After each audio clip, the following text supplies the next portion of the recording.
Hello, it's LaRue bringing you this week's Weekly Whisper. In my last message to you, I promised that I would speak to you today and share a tip with you on learning how to trust your intuition and to develop a relationship with it. My relationship with the whisper started some almost 20 years ago now when, during the wee hours of the morning, poetry would go off inside me. My intuition would be speaking to me in the form of poetry.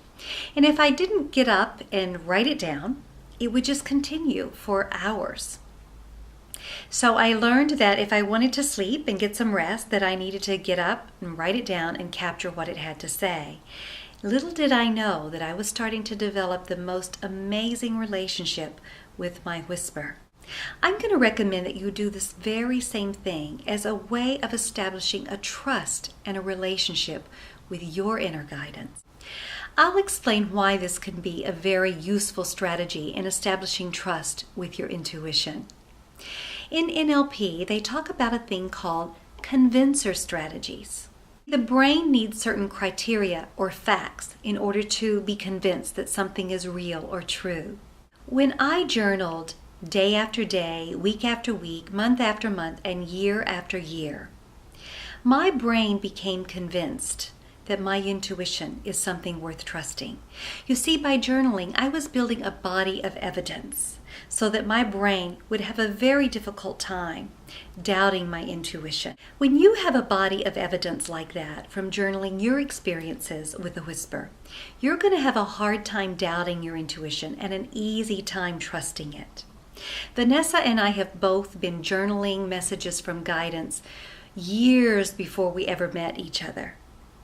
And we both found that it is an amazing way to establish trust and rapport with your intuition and a deep, lasting, solid relationship with it.